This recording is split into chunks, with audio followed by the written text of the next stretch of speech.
August 17, 1944. Northern France, 3 kilometers east of Falaise.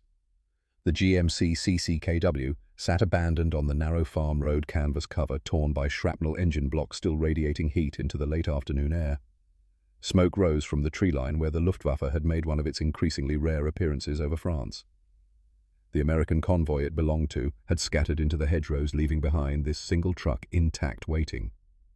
Hauptfeldwebel Werner Hoffmann approached cautiously, his Mauser held ready, but pointed low. 35 years old, with 12 years of automotive engineering experience at the Opel plant in Brandenburg, etched into the oil stains on his hands, Werner moved with the careful precision of a man who understood machines better than he understood war. Behind him, 3 men from the 276th Infantry Division's maintenance section followed, their boots crunching on gravel still warm from the summer sun. Hauptfeldwebel, one of the younger mechanics, called, using the informal address that came naturally after months of retreat. "This one's intact." Werner raised his hand for silence. The smell of diesel fuel hung heavy in the air, mixing with the acrid bite of cordite and the sweetness of crushed wheat from the surrounding fields. He listened. No engine sounds. No voices. Just the distant rumble of artillery to the east and the drone of insects in the August heat. He moved to the driver's side door, noting the stenciled markings USA W2031-847. The door hung open. Inside, the seat still held the impression of its last occupant. A pair of worn work gloves lay on the floorboard next to a crumpled pack of Lucky Strike cigarettes. On the dashboard, a small photograph had been tucked into the sun visor's edge. A young girl, maybe 8 years old, smiling at the camera with missing front teeth. Werner pulled the photograph free and studied it for a moment. The girl wore a dress with flowers on it. Behind her, an American house with white siding. A normal life a world away from this road in France where men killed each other over metal and fuel and ideology. He tucked the photograph into his breast pocket and turned his attention to the truck itself. The vehicle was massive compared to German standards. 2.5 tons rated capacity, the Americans called it. A deuce and a half. It dwarfed the Opel Blitz trucks that formed the backbone of Wehrmacht logistics, and yet something about it seemed almost crude in its construction. The fenders were simple stamped steel. The hood opened with basic latches. No elegant engineering, no sophisticated mechanisms, just function naked and unashamed. "Ernst," Werner called to the supply officer who had accompanied them. "Come look at this." Ernst Volker was 42, grey, already threading through his dark hair, a man who had managed production lines at the Opel plant before the war turned managers into soldiers. He climbed up beside Werner, his boots finding purchase on the running board, and together they stared into the engine compartment. The GMC 270 engine sat there exposed and accessible. 6 cylinders in line, producing what Werner estimated to be perhaps 104 horsepower from 269 cubic inches of displacement. Not impressive by German standards. The Opel 3.6-litre straight six produced 68 horsepower and was considered a triumph of efficient design. But this American engine, it wasn't about efficiency. It was about something else entirely. "Every bolt is the same size," Ernst said quietly, his voice carrying a note of disbelief. "Look, every single bolt." Werner saw it now. The intake manifold, the cylinder head, the mounting brackets. All the same thread pitch, all the same head size. A single wrench could service the entire engine. The spark plugs were positioned at the top of the cylinders, easily accessible even with the engine running. The oil filter, a cylindrical canister mounted on the side of the block, could be changed without tools, just hand tight. "This is designed for idiots," Werner muttered, but even as he said it, he knew it wasn't quite right. Ernst corrected him, his factory manager's mind already understanding what Werner's engineer's pride resisted. "No. It's designed for an army of millions where most men aren't mechanics. This is brilliant." A sound made them both turn. Dieter Rahn, the youngest of their group at 19, barely old enough to shave regularly, was pulling himself up into the cargo bed of the truck. He moved with the eager energy of youth not yet beaten down by too many retreats, too many funerals. "Hauptfeldwebel, there's a toolbox here," Dieter called down. "It's mounted on the running board." Werner climbed down and opened the metal box. Inside, arranged in molded slots, were standard wrenches, pliers, screwdrivers, and a manual printed on quality paper with detailed illustrations. He flipped through the pages, and what he saw made something cold settle in his stomach. The manual was printed in English, but it didn't matter. Every procedure was illustrated with simple, clear diagrams. A wrench here, a bolt there, arrows showing direction of rotation. Even a man who couldn't read could follow these instructions. The tolerance specifications were loose, generous. Nothing required precision measurement. Everything was built to be serviced by anyone anywhere with basic tools. A child could follow these instructions, Ernst said, looking over Werner's shoulder. Werner closed the manual and looked at the truck again, seeing it now not as a captured vehicle, but as a message from an industrial civilization he had underestimated. They had captured American trucks before, Dodge's, Studebakers, Internationals. But they had never examined one this thoroughly, never had the time or the inclination to understand what these vehicles represented. Now, standing here in the fading afternoon light with the sound of German forces retreating in the distance, Werner felt the weight of revelation pressing down on him. "Look at this," Friedrich Schaefer called out. He was 28, a driver by assignment, but a mechanic by inclination, skeptical of everything and everyone. He stood by the truck's rear wheel assembly, pointing at the transfer case. "It's got six-wheel drive, 6 wheels all powered." Werner moved to examine it. A simple transfer case, engaged by a single lever, mounted in the cab. No complicated mechanism, no sophisticated differential, just basic mechanical advantage multiplied across 3 axles. Their Opel Blitz trucks were rear-wheel drive, only 2 wheels carrying all the power, constantly struggling in the mud and rain that defined French roads in autumn and spring. He thought of the Opel's sophisticated torsion bar suspension, a masterpiece of German engineering that provided excellent ride quality but required specialized tools and factory-level expertise to repair. He looked at this American truck's suspension, leaf springs, simple, crude, ancient technology, but unbreakable. These could be hammered straight with a rock if necessary.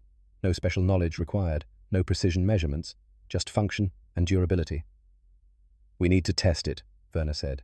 His voice sounded strange to his own ears, tight with something he couldn't quite name. Fear, perhaps, or the beginning of understanding. They found fuel in jerry cans abandoned by the American convoy, filled the tank, and Friedrich climbed behind the wheel. The engine turned over on the first try, settling into a rough but steady idle. Black smoke puffed from the exhaust, then cleared. The sound was industrial mechanical, nothing like the refined purr of German engines. But it ran. Werner directed Friedrich to drive off the road into the wheat field where recent rains had left the ground soft and treacherous. Their own Opel Blitz had gotten stuck here 2 days ago, requiring 6 men and 3 hours to extract it. Friedrich eased the GMC forward, and Werner watched the tires bite into the mud. The truck didn't slow. It didn't hesitate. Power distributed across 6 wheels, each one clawing for traction, the GMC simply bulled through terrain that would have stopped a German vehicle cold. Friedrich drove it in a wide circle, mud spraying from the tires, and brought it back to the road without effort. "Got him, Himmel," Dieter breathed. "It just goes through." Werner felt something shift inside him, a foundation cracking. He climbed into the cab and examined the frame stampings. Pontiac plant number 1, production number 147382.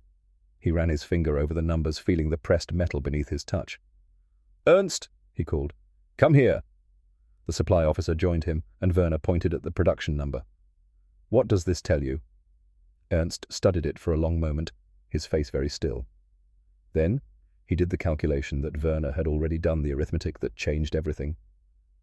"If this is unit 147382, Ernst said slowly, "and these are sequential production numbers, then this single plant produced at least 147,382 trucks, in 1943 alone, based on the date code." "One plant," Werner repeated. "1 year." "Approximately 150,000 units, Ernst confirmed. His voice had gone hollow. "We produced maybe 27,000 Opel Blitz trucks in all of 1943, total, across all our plants." Werner climbed down from the cab and walked away from the truck, needing distance, needing air.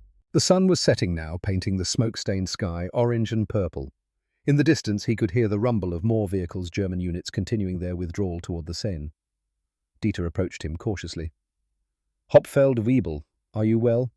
How many plants like Pontiac does America have?" Werner asked, not really expecting an answer. But Ernst had followed him and provided one anyway. "Dozens. GMC, Chevrolet, Studebaker, International, Harvester, Dodge, Ford, all producing similar vehicles to standardized military specifications, all with interchangeable parts." Werner turned to look at the GMC truck sitting there on the road with its simple lines and crude construction. It wasn't beautiful. It wasn't elegant. But it was there, one of hundreds of thousands, maybe millions, all the same, all functional, all supported by an industrial infrastructure that Germany had never possessed and never would. "We're looking at this wrong," Ernst said quietly, coming to stand beside Werner. "We see a simple truck, but what this represents is an entire manufacturing philosophy we cannot match." He explained what 12 years of managing automotive production had taught him, what Werner's engineering pride had prevented him from seeing. The stamped steel body panels were crude, yes, but any press shop in America could produce them in vast quantities. The wooden cargo bed used standard lumber that any sawmill could provide. The canvas top was commercial fabric, nothing specialized, nothing rare. Every component had been selected not for quality, but for availability, for ease of replacement, for the reality of industrial warfare. "Look at the chassis," Ernst continued, pointing to the truck's frame. "Straight channel steel welded together. Any structural steel plant could produce these components. Compare that to our Opel with its precisely formed frame rails requiring specialized dies and tools." Werner wanted to argue, wanted to defend German engineering, wanted to insist that quality mattered more than quantity, but the numbers wouldn't let him. The math was too brutal, too clear. That evening, they used the captured GMC for a supply run, driving it back to the division's temporary headquarters near Vimoutier. The truck carried twice its rated load without complaint. It climbed hills that would have made an Opel struggle. When they arrived, other mechanics gathered around it like pilgrims at a shrine, touching the metal, examining the simple mechanisms, reading the production numbers stamped into every major component. A young soldier, no more than 17, asked the question that Werner had been dreading. "Where are their horses?" Werner looked at him, at this boy who had probably grown up on a farm, who understood logistics as horse-drawn wagons and feed requirements and the constant struggle to keep animals alive in winter. How could he explain to this child what they were facing? "The Americans don't have horses," Werner said quietly. "They have trucks, thousands of trucks." "But how do they feed them?" the boy asked, genuinely confused. "They don't need to," Ernst answered. "They need fuel, yes, but fuel doesn't need rest. Fuel doesn't get sick. Fuel doesn't freeze to death in winter." Werner walked away from the gathering, needing to be alone with his thoughts. He found a quiet corner behind the headquarters building and sat down on an ammunition crate, pulling out the photograph he had taken from the truck's visor. The little girl smiled up at him from the paper, frozen in a moment of innocent happiness, her missing teeth giving her grin a gap-toothed charm. He thought of his own son, Klaus. 18 years old when he died at Kursk in the summer of 1943, killed not in glorious combat, but when his supply truck broke down behind the lines and couldn't be repaired because the parts didn't exist, because the specialized tools weren't available, because German logistics had collapsed under the weight of its own sophistication. Klaus had frozen to death waiting for a tow truck that never came, waiting for parts that were never manufactured, waiting for a system that had been designed for quick victories and decisive battles, not for the grinding industrial war of attrition that the Eastern Front had become. Werner looked at the American girl's photograph and wondered if her father had died too somewhere in this endless European conflict. Wondered if she understood yet what war meant, what it cost, what it took from people who just wanted to build trucks and raise children and live quiet lives. The next morning, Werner wrote a detailed technical report on the GMC CCKW. He documented every aspect of its design, the standardized components, the simple maintenance procedures, the robust construction that sacrificed elegance for durability. He noted the production numbers, the implications of American manufacturing capacity, the philosophy that prioritized quantity and reliability over individual vehicle perfection. He wrote about the leaf springs that could be repaired with a hammer, about the engine that could be overhauled with basic tools, about the interchangeable parts that meant any mechanic could service any vehicle.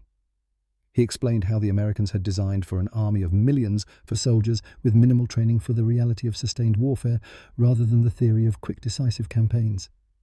His conclusion was clinical, professional, devastating. American vehicle production represents industrial capacity we cannot match. Their manufacturing philosophy prioritizes quantity and standardization over individual vehicle perfection. In sustained warfare, this approach has proven devastatingly effective. He submitted the report to his commanding officer, who read it and filed it away without comment. Werner knew it would go nowhere, would change nothing. The men who made decisions were far from here, locked in their own ideologies and assumptions, unable or unwilling to see what a simple captured truck had revealed. That night, lying in his bedroll under a tarp stretched between two trees, Werner stared up at the canvas and listened to the sound of rain beginning to fall. He thought about the GMC truck parked nearby, its simple mechanism slowly teaching an army what they should have learned before the war started. Quantity has a quality all its own, he had heard someone say once. At the time, it had sounded like Soviet propaganda, like the crude philosophy of a nation that valued masses over excellence. Now, lying here in the rain with the sound of his country's defeat rumbling in the distance, Werner understood it differently. The Americans hadn't built the best truck. They had built a good enough truck, and then they had built hundreds of thousands of them. They had standardized ruthlessly, simplified relentlessly, and designed for the reality that most soldiers weren't engineers, that most mechanics weren't specialists, that war was chaos and confusion and mud and blood, not a laboratory where precision mattered. Germany had designed vehicles for the war they wanted to fight. America had designed vehicles for the war that was actually happening. And that Werner realized as sleep finally claimed him was the difference between victory and defeat. Not courage, not tactics, not even strategy. Just the cold arithmetic of industrial capacity multiplied across thousands of factories, millions of workers, an entire continent devoted to producing adequate equipment in overwhelming numbers. The rain fell harder, drumming on the tarp above him. Somewhere in the darkness, the captured GMC truck sat waiting its simple mechanisms, ready to teach more lessons to anyone willing to learn. Werner closed his eyes and saw production lines stretching to the horizon, saw assembly workers in Detroit and Pontiac and Chicago building trucks by the thousands, saw a nation that understood modern warfare in a way Germany never had. They had already lost. The truck had taught him that. Everything that came after would just be the arithmetic working itself out, the inevitable conclusion of equations written in steel and oil and the productive capacity of nations. He fell asleep holding the photograph of the smiling American girl, wondering if she would ever know that her father's truck had taught the enemy why they couldn't win, why they had never really had a chance, why all the courage and skill and sacrifice in the world couldn't overcome the simple fact that America could build 10 trucks for every one Germany produced. The rain fell through the night, washing the roads into mud, the kind of mud that would stop a precision-engineered German vehicle cold. The kind of mud that an American six-wheel drive truck would simply power through without slowing, carrying supplies forward, keeping armies moving, winning the war, one simple mechanical advantage at a time. September arrived with cold rain and the certain knowledge of defeat. Werner Hoffmann stood in the motor pool of the 276th Infantry Division's temporary encampment near Epernay, watching mechanics work on a collection of vehicles that represented the Wehrmacht's logistical nightmare in miniature. 3 Opel Blitz trucks, 2 Bussing Nags, a Mercedes L3000, and the captured GMC CCKW, all requiring maintenance, all demanding different parts, different tools, different expertise. The rain fell steadily, turning the ground to soup, and Werner thought about horses. The division still relied on over 5,000 horses to move supplies, and those animals needed fodder and water and rest and veterinary care. They could march perhaps 30 kilometers a day in good conditions. In this weather, half that. And they died by the hundreds exhausted, starved, or simply shot when they could no longer walk. The Americans had no horses. Werner had confirmed this through prisoner interrogations, through intelligence reports, through simple observation. An American division had approximately 2,000 trucks. 40 divisions in France meant 80,000 trucks supporting combat operations, not counting the supply services, the engineers, the endless conveyor belt of material flowing from the ports to the front lines. 80,000 trucks. The number haunted him. Hopfeld Wiebel, Dieter Rahn called from beneath the Opel Blitz. The transmission is finished. We need parts we don't have. Werner walked over his boots, squelching in the mud. Dieter crawled out from under the truck, his young face streaked with grease and rain. The transmission case had cracked a failure of metal that would require factory-level repair specialized welding parts that existed somewhere in Germany's shattered supply network, but might never arrive. "Can you jury-rig something?" Werner asked, though he already knew the answer. "Not for long. Maybe get it to a depot if we're lucky." Dieter wiped his face, smearing the grease. "The GMC is ready, though. Just needed an oil change. Friedrich is test-driving it now." As if summoned by his name, Friedrich Schaefer appeared, driving the captured GMC through the motor pool with casual confidence. The truck's engine note was rough and industrial, lacking the refined quality of German engineering, but it ran without hesitation. Friedrich pulled up beside them and killed the engine. "Loaded it to maybe 170% rated capacity," Friedrich reported. "Didn't even notice. This thing is a workhorse." Werner ran his hand along the GMC's fender, feeling the stamped steel cold and wet under his palm. 6 weeks they'd been using this truck, and it had outperformed every German vehicle in their inventory. Not through superior engineering, but through simple, brutal reliability. It didn't care if it was overloaded. It didn't care if maintenance was delayed. It just ran. "The Americans designed it expecting abuse," Werner said quietly. "They designed it knowing soldiers would overload it, neglect maintenance, drive it like they were trying to destroy it. So they built accordingly." Ernst Volker emerged from the headquarters tent, a sheaf of papers in his hand. and a grim expression on his weathered face. At 42, he looked 60, aged by the slow grind of retreat and the mathematics of industrial defeat. "Fuel situation?" Werner asked. "Critical. 2 days' worth at current consumption, and the next delivery is uncertain." Ernst glanced at the vehicles in the motor pool. "We'll have to prioritize." "The horses can forage," Friedrich observed. "The horses can forage," Ernst agreed. "The trucks sit immobile." Meanwhile, somewhere to the west, American operations continued unabated because their supply network, built on hundreds of thousands of trucks, exactly like the one Friedrich had just driven, delivered fuel reliably to forward units. Werner had read the intelligence reports. The Red Ball Express, the Americans called it. A one-way loop of trucks running day and night from the ports to the front, carrying everything an army needed, moving at speeds and volumes that made German logistics look medieval by comparison. October 3rd arrived with the inevitable news. The fuel delivery had failed. German trucks sat scattered across the division's area, immobilized, useless. Only the captured GMC ran its tanks, still holding 30 liters of American gasoline, enough to matter. "We need to move ammunition to the forward positions," Ernst told Werner. "The GMC is the only option." Werner felt the irony like a physical weight. Germany's last offensive capability in this sector depended entirely on a captured enemy vehicle maintained with captured enemy fuel, proving every day that the philosophy behind its creation was superior to everything Germany had built. He climbed into the cab beside Friedrich for the supply run. The morning was cold frost on the ground, winter approaching with its promise of frozen roads and dying horses. Friedrich started the engine without ceremony, and they pulled out of the motor pool carrying ammunition that would kill American soldiers transported in an American truck fueled by American gasoline. "This is obscene," Friedrich muttered as they drove.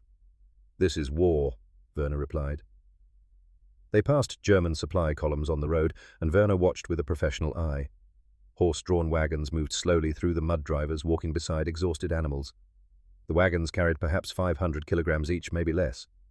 The GMC beside him could carry 2.5 tons and was currently loaded with 3. It could drive 300 kilometers on a tank of fuel. The horses would need rest after 30. A young soldier flagged them down, his face desperate. "Do you have room? My squad needs to move to—" "Get in the back," Werner interrupted. "Move the ammunition crates, make space." 8 men crowded into the cargo bed with the ammunition. The GMC's suspension compressed but didn't fail. Friedrich drove on, and Werner saw in the rearview mirror the soldiers sitting among the crates looking grateful for the ride, not understanding that this vehicle represented everything wrong with Germany's approach to modern warfare. They reached the forward position, unloaded, and started back. The return trip took them past an American prisoner of war column, 50 men being marched east under guard. Werner told Friedrich to slow down. The prisoners looked cold-tired but not starving. Their uniforms were mass-produced but adequate. Their boots were machine-made but functional. Everything about them spoke of an industrial system that valued adequacy and volume over perfection and scarcity. One of the American prisoners saw the GMC and smiled, actually smiled as if seeing an old friend. Werner understood why. That truck represented home, represented an industrial civilization that could afford to lose equipment because there was always more, always another truck, another tank, another plane rolling off assembly lines that Germany could never match. Back at the motor pool, Werner found Dieter examining a newly captured Dodge WC-63. The young mechanic was comparing parts between the Dodge and the GMC, his face showing wonder. "Hopfeld Weibel, look at this," Dieter called. "The carburetor from the GMC fits the Dodge engine. The electrical components are standardized. Even the tires are the same size." Werner joined him and saw what Dieter had discovered. The Americans had standardized their entire vehicle fleet. Different manufacturers, different models, but underneath common specifications. One set of parts could service multiple vehicles. Any mechanic could work on any truck. Any depot could supply any unit. "They've unified their logistics," Ernst said, walking up behind them. "One set of specifications, multiple manufacturers. It means any mechanic can service any truck, any parts depot can supply any vehicle. Their system is integrated in a way ours has never been." Werner thought about the German motor pool with its Opels and Büssings and Mercedes trucks, each requiring different parts, different expertise. He thought about parts warehouses stocked with components for dozens of incompatible vehicles. He thought about mechanics trained on one system who were useless when confronted with another. The Americans had solved this problem before the war started, had recognized that standardization was more valuable than individual excellence, that a unified system was more powerful than the sum of its optimized parts. "We designed our vehicles to be good," Werner said quietly. "They designed theirs to be good enough, but in overwhelming numbers. In total war, that wins." November brought snow and rumors of a massive offensive. December brought the reality. The Ardennes offensive.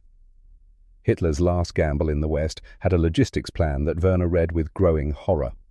The operation relied heavily on capturing American fuel supplies because Germany lacked sufficient fuel to sustain the offensive beyond the initial push. German soldiers were explicitly ordered to use captured American vehicles whenever possible because German logistics couldn't keep pace with combat operations. The 276th Infantry Division participated in the offensive with their collection of vehicles, 3 German trucks still functional, the captured GMC and the Dodge. They also had 1,800 horses. Werner watched the offensive unfold with the detached analysis of an engineer observing a failed experiment. For the first 3 days, German forces advanced through surprise and determination. Then the logistics began to unravel. Panzer divisions abandoned tanks when fuel trucks couldn't reach them. Infantry units resorted to horse-drawn wagons because motorized transport had broken down or run out of fuel.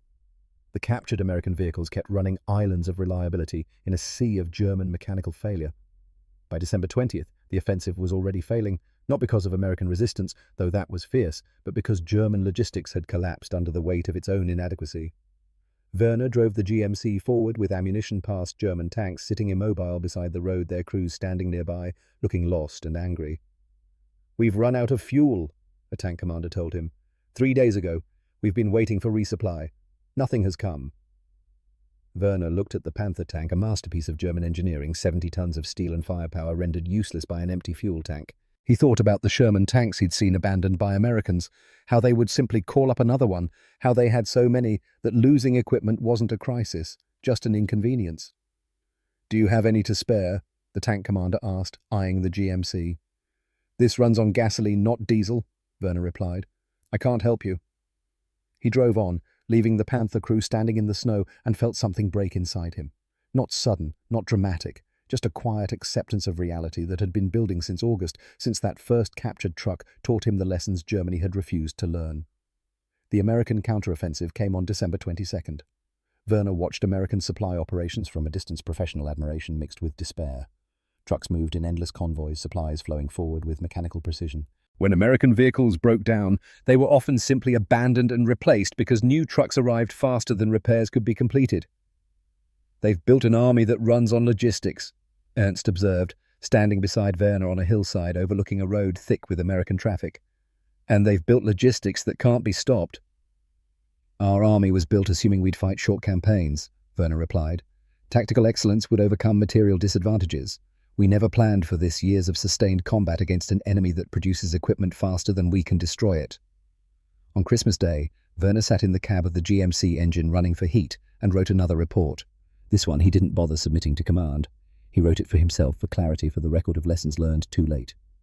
"The American GMC truck represents a philosophy we failed to understand," he wrote. "We believed that German engineering excellence would prevail. We were wrong. The Americans understood that in industrial warfare, the nation that can produce adequate equipment in overwhelming quantities will defeat the nation that produces superior equipment in insufficient quantities. They designed for scale. We designed for perfection.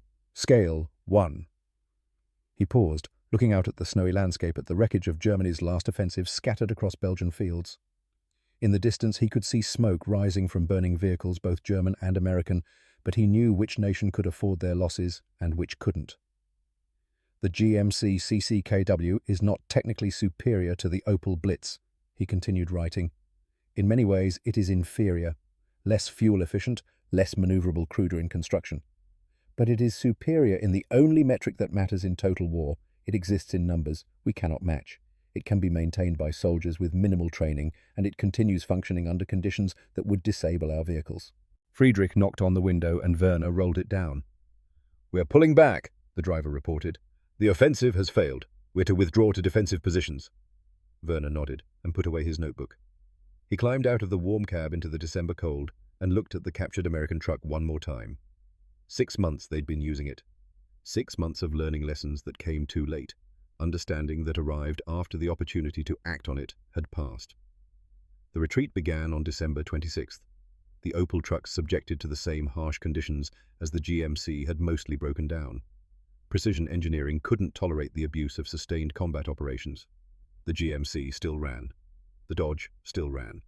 The captured American vehicles proved their philosophy correct with every kilometer they traveled, while German vehicles failed around them.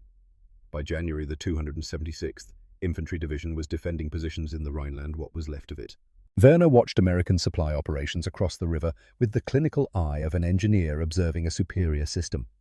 The trucks moved with mechanical precision, a continuous flow of material, supporting operations that seemed unstoppable, not because American soldiers were better fighters, but because American industry was better organized. "They built an army that runs on logistics," Werner told Dieter one frozen afternoon. The young mechanic had survived the Ardennes, aged a decade in those terrible weeks, no longer naive about war or Germany's chances. "And they built logistics that work.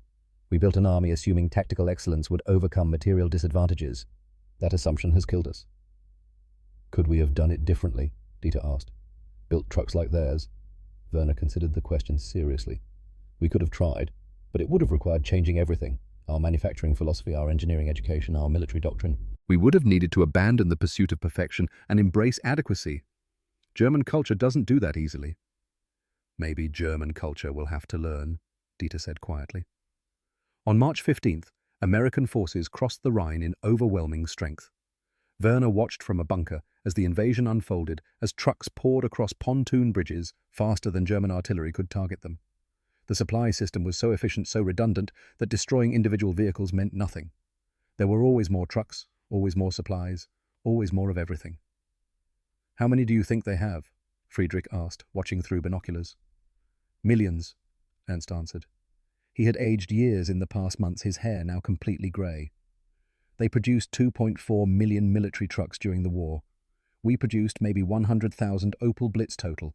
They have a 20-to-1 advantage in vehicles alone. Add in standardization-trained mechanics, reliable fuel supply, and the advantage becomes impossible to overcome."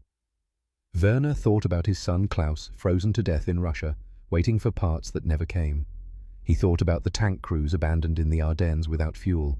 He thought about every German soldier who had died not from enemy action, but from logistics, failure, from a system designed for quick victories that couldn't sustain a long war. The GMC truck sat in the motor pool behind them, still functional after 8 months of hard use. It had outlasted every German vehicle in the division, had proven every day that simplicity and durability beat precision and sophistication when war ground on long enough. "What happens to us now?" Dieter asked. "We wait," Werner replied. "We defend until we can't defend anymore. Then we surrender. The war is over. It's just a matter of time now." That night, Werner made a final entry in his maintenance log for the captured GMC. 147, 382 kilometers on the odometer. Engine still runs strong. Transmission smooth. No major failures. This vehicle has taught me more about modern warfare than 4 years of combat. The lesson: adequate equipment in overwhelming numbers defeats superior equipment in insufficient quantities. Germany designed for the war we wanted. America designed for the war that was. That is why we lost.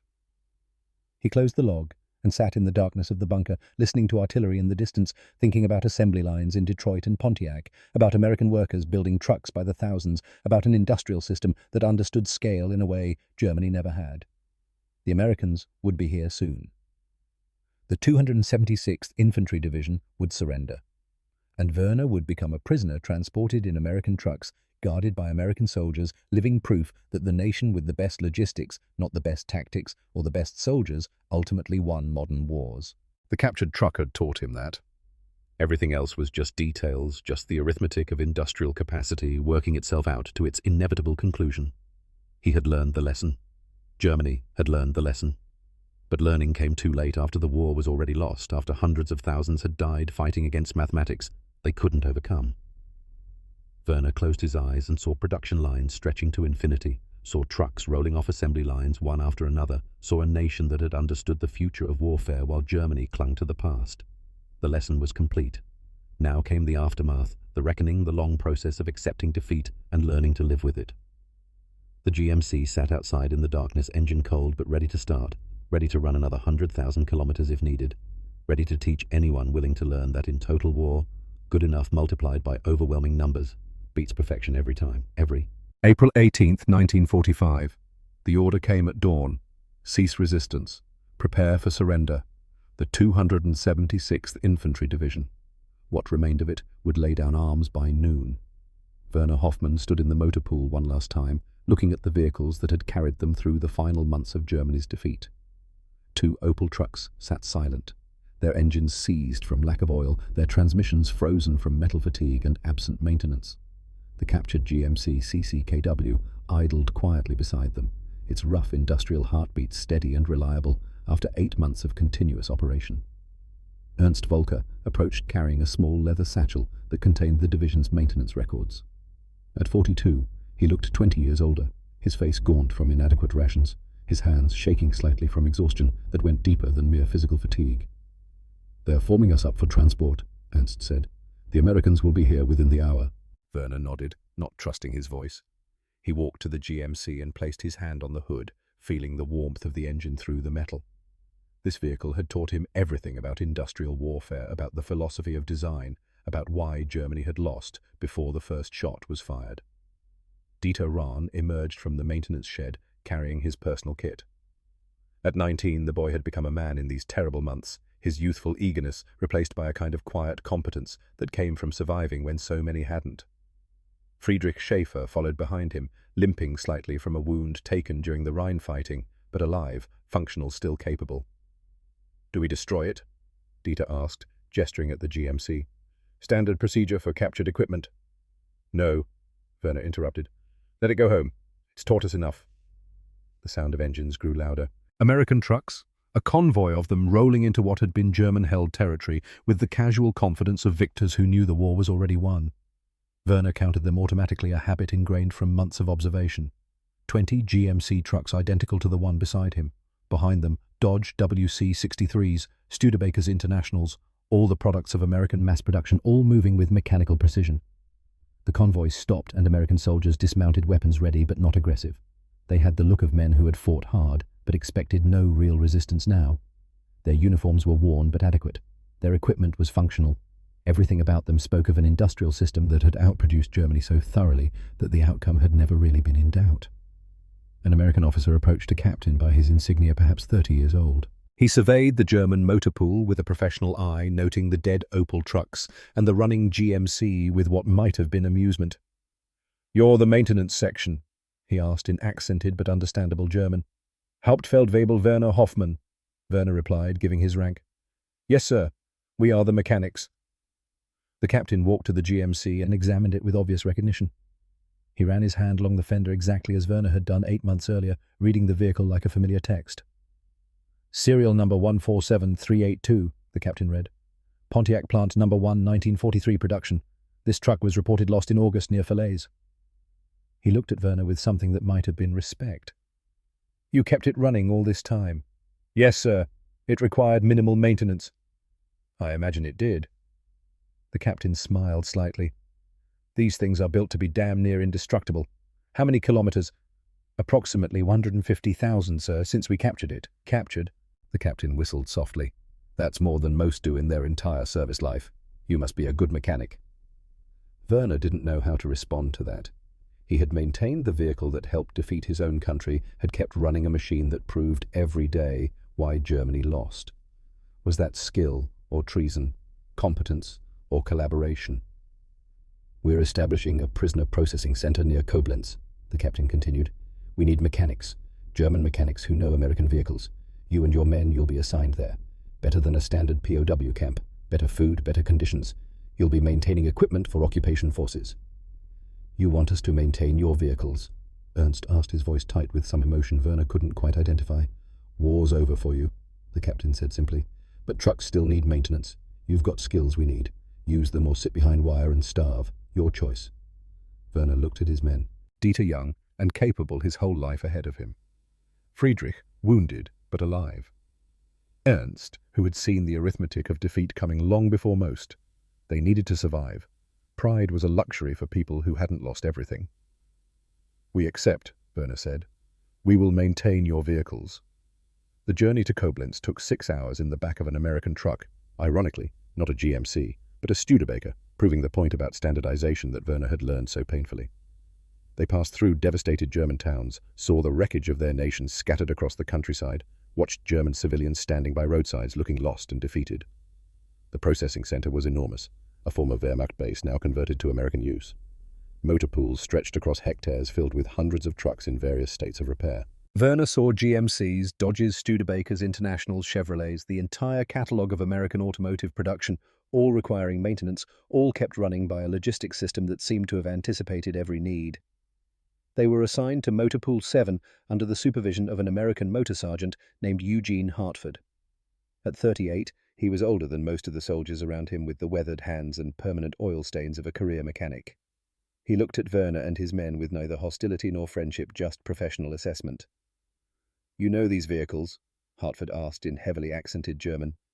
"We maintained a captured GMC for 8 months." Werner replied in careful English using the language he'd learned from technical manuals. "Also, Dodge. We understand American standardization." Hartford's eyebrows rose. "You speak English?" "Technical English only, from manuals. That's more than most." Hartford gestured at the motor pool. "We've got 40 trucks needing service. Oil changes, brake work, transmission overhauls, engine rebuilds. You do good work, you get better rations. You sabotage anything, you go behind wire with the others. Clear. Clear, Sergeant." They began work that afternoon. Werner was assigned to overhaul a GMC engine while Dieter and Friedrich handled routine maintenance on a dozen other vehicles. The work was familiar now, almost comforting.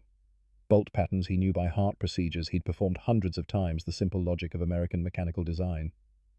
An American mechanic, a corporal named Davies, worked at the next bay. He watched Werner for a while, then came over. "You really know these trucks," he observed. "Yes, we captured one. I maintained it." "Captured one of ours? How'd it run?" Werner paused, wrench in hand, considering how to answer. "Better than our vehicles, more reliable, simpler to repair. It taught us many things." Davies laughed. "Taught you, huh? What did it teach you?" "That perfection is the enemy of good enough," Werner said quietly. "That standardization is more powerful than optimization. That quantity has a quality all its own." The American mechanic stopped laughing. "That's pretty deep for a truck." It was a very educational truck. Over the following days, Werner settled into a routine. Work from sunrise to sunset, maintaining the vehicles that had defeated Germany, learning more with each engine overhaul, each transmission rebuild. Hartford proved to be a fair supervisor, even friendly, once he saw that Werner and his men were skilled and willing. One evening after the other, mechanics had gone to their billets. Hartford found Werner still working on a particularly difficult engine repair. The sergeant carried 2 tin cups of coffee, real American coffee, and offered one to Werner. "You don't have to work this late," Hartford said, sitting on an overturned crate. "The extra effort doesn't get you extra rations." "I know, Sergeant, but the work is comfortable, familiar. It helps me not think about other things." Hartford nodded, understanding, implicit. "You lost people. My son, at Kursk. He froze to death when his supply truck broke down and couldn't be repaired. No parts, no tools, no way to fix it." "I'm sorry." Hartford sipped his coffee. "That's a hell of a way to die." "Yes. It taught me that logistics matters more than courage, that having adequate equipment is better than having perfect equipment that can't be maintained." Werner gestured at the GMC engine he was working on. "These trucks, they would have saved my son. Simple enough to fix, reliable enough to keep running. But we didn't build trucks like this. We built complicated machines that required specialists and special parts, and soldiers died because of it." Hartford was quiet for a long moment. "You want to know something? These trucks aren't that special. They're based on commercial designs. The engine's a commercial truck engine, barely modified. The transmission's commercial. We just made it rugged and produced it in massive quantities. That is what makes them special, Sergeant. You understood what war required. We did not." "What do you mean?" Werner put down his wrench and looked at the American. "We Germans believed that engineering excellence would prevail. We built beautiful machines, precise, efficient, sophisticated, but they were too complex to produce in large numbers, too specialized to repair in the field. You Americans built adequate machines and made millions of them. Any mechanic could fix them. Any factory could make parts. The system was unified, standardized, unstoppable. You're saying we won because of trucks. I am saying you won because you understood industrial warfare better than we did. The trucks are just evidence of that understanding." Werner gestured at the motor pool around them. Over 560,000 GMC trucks produced during the war. Germany made perhaps 100,000 Opel Blitz trucks total, 20 million Jeeps, millions of other vehicles. You built an army that runs on logistics, and you built logistics that cannot be stopped. We built an army that runs on courage and tactical excellence. Courage is not enough when the enemy has 20 times your equipment. Hartford stared at him. I never thought of it that way. We just did what seemed obvious. Build a lot of stuff, keep it simple, make sure it works. That, Werner said, is genius. The genius of pragmatism over theory. Summer came to the Rhineland warm and bright, mocking the devastation below. Werner continued working in the motor pool, and slowly the nature of his work changed. Hartford began asking his opinion on maintenance procedures, on how to organize the shop more efficiently, on which German mechanics could be trusted with more complex tasks. In July, Werner helped train a group of young American soldiers in basic maintenance, standing in front of a disassembled GMC engine explaining each component. He felt a strange sensation. He was teaching Americans about their own equipment, teaching lessons he had learned from a captured truck, passing on knowledge that had cost his nation everything to acquire. The beauty of this engine, Werner told the class, is not in its performance, but in its simplicity. Every component is accessible. Every part is standard.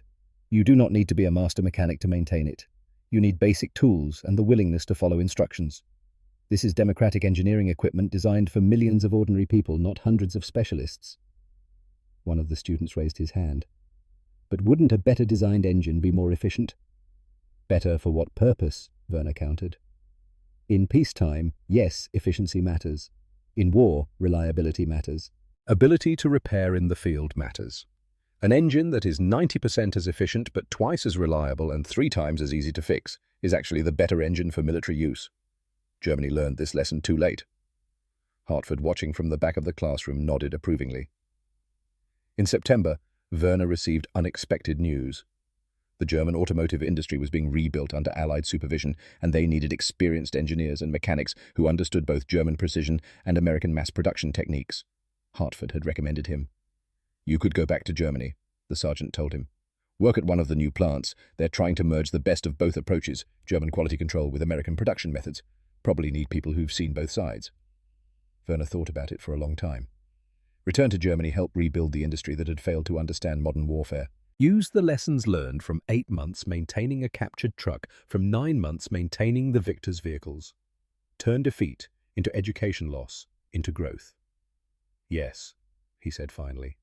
Yes, I will do this. Before he left, Werner made one final inspection of the GMC that had started everything, serial number 147382. It sat in a corner of the motor pool, scheduled for routine maintenance. He ran his hand along the fender one last time, feeling the simple stamped steel, the crude but effective design, the philosophy embodied in metal. Dieter found him there. The young man had grown into a skilled mechanic, would be staying at Koblenz for several more months before his own release. Will you ever forgive it? Dieter asked quietly. The truck, for teaching us we'd already lost. Werner considered the question carefully. Forgive, no. The truck did nothing requiring forgiveness. It simply existed, and through existing it taught truth. Truth requires no forgiveness. He paused. I am grateful to it, actually. My son died because Germany didn't understand these lessons. Now Germany will learn them. That knowledge, painful as it was to acquire, may save lives in the future. Do you think we'll build trucks like this? Better than this.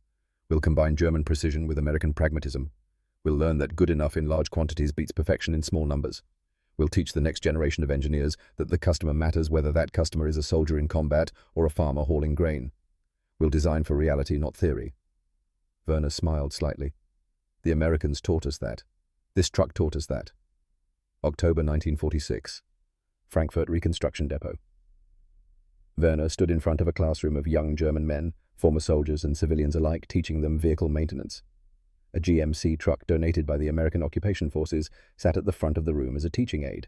Before the war, Werner began, we believed German engineering was superior. That quality would overcome quantity. We were wrong. The Americans understood modern industrial warfare better than we did. They built adequate equipment in overwhelming numbers. They standardized ruthlessly. They designed for the army. They had millions of ordinary men, not the army we wished we had elite specialists. He gestured at the GMC. This truck is not a masterpiece of engineering. It is not efficient. It is not sophisticated. But it won the war because there were hundreds of thousands of them. They all used the same parts. Any soldier could drive them, and any mechanic could fix them. That was the genius, not in individual vehicles, but in the system that produced them. A student raised his hand. Herr Hoffmann, are you saying German engineering is inferior? No, I am saying German engineering was asking the wrong question. We asked, how do we make the best vehicle? The Americans asked, how do we make enough vehicles that are good enough? In total war, the second question is more important than the first. The lesson continued, but Werner's mind drifted to other thoughts. His son Klaus, who would have been 22 now, who died because Germany didn't understand these principles. The thousands of other sons who died in stalled vehicles, in logistics failures, in the gap between German theory and American practice. The GMC truck sat there patient and silent, still teaching lessons to anyone willing to learn. November 1947. Werner received a letter from Hartford, the American sergeant. It contained a photograph, the GMC truck serial number 147382, being loaded onto a ship for return to the United States. It would be refurbished and put back into service, Hartford wrote. These trucks were built to last decades. The letter also mentioned that Dieter Rahn had been released and was working at a reconstruction depot in Hamburg. Friedrich Schaefer had returned to his family's farm and was using an American Jeep for agricultural work. Ernst Volker had died of pneumonia in the spring, worn out by years of war and privation, but he had lived long enough to see Germany begin its rebuilding. Werner folded the letter carefully and placed it in a drawer with his maintenance logs from the war. Documents of an education purchased with national defeat. 20 years later. 1967. An automotive trade journal sent a reporter to interview Werner Hoffmann, now 58 years old, and a respected consultant to the German automotive industry. Mercedes-Benz, BMW, and the rebuilt Volkswagen had all sought his advice on manufacturing processes and design philosophy. The interview took place at an automotive museum in Munich, where a restored GMC CCKW sat next to a restored Opel Blitz. The contrast told its own story. 560,000 produced versus 100,000 produced. Allied victory versus Axis defeat. What did that truck teach you? The reporter asked, gesturing at the GMC. Werner took his time answering. It taught me that in modern warfare, perfection is the enemy of good enough. Germany designed beautiful vehicles that were too complex to produce in necessary quantities and too sophisticated for field maintenance. America designed adequate vehicles that could be produced by the millions and maintained by anyone. We lost not because our engineers were inferior, but because we misunderstood what industrial warfare required. Do you have any regrets? Many. But the knowledge itself, no. That truck taught me lessons that have shaped German industry for 2 decades. We learned to design for producibility. We learned that standardization is strength. We learned that the customer, whether soldier or civilian, deserves equipment they can actually use and maintain, not equipment that exists only to satisfy engineering ego. The reporter scribbled notes. Some would say you're being too hard on German engineering. Some would be wrong. Werner's voice was firm. 50 million people died in that war. Millions died specifically because of logistics failures, equipment breakdowns, systems designed for theory rather than reality. If being hard on German engineering prevents that from happening again, then I am not hard enough. He walked to the GMC truck and placed his hand on it one final time, feeling the cold metal, remembering that August day in 1944 when he first touched this fender and began learning lessons that would take years to fully understand. This vehicle, Werner said quietly, killed no one, but it helped defeat an army, topple a regime, and teach a nation humility. That is more powerful than any weapon. This truck was a teacher, and Germany was its student. We learned the lesson. That knowledge is its legacy and ours. The photograph accompanying the published interview showed Werner standing beside both trucks, the American GMC and the German Opel. 2 philosophies, 2 approaches to industrial warfare. One had won, one had lost. But both now contributed to a Germany that had learned from defeat and grown stronger through understanding. The caption read, Werner Hoffmann, who maintained captured American vehicles during World War II, now teaches German industry the lessons learned from that experience. The combination of German precision with American production philosophy has become the foundation of post-war German automotive excellence. Werner kept that article in his desk drawer next to Hartford's letter and his wartime maintenance logs. Documents of an education that cost everything and taught what mattered most. He never forgot the GMC truck serial number 147382. Never forgot the lessons it taught about industrial warfare, about design philosophy, about the cost of pursuing perfection when good enough would save lives. Never forgot that sometimes the greatest teachers are the ones who defeat you honestly and force you to understand why. The truck had gone home to America decades ago, had probably been scrapped by now, its steel recycled into new vehicles, new purposes. But the lessons remained embedded in German industry, passed on to new generations of engineers and mechanics who would never repeat the mistakes that cost Werner, his son, and his nation its pride. That was the legacy. Not victory or defeat, but understanding. Not triumph or tragedy, but knowledge purchased at the highest price and valued accordingly. The captured truck had taught its final lesson. The student had learned, and that learning, painful and complete, would endure longer than any vehicle, any war, any single human life. Werner Hoffmann died in 1983 at the age of 74.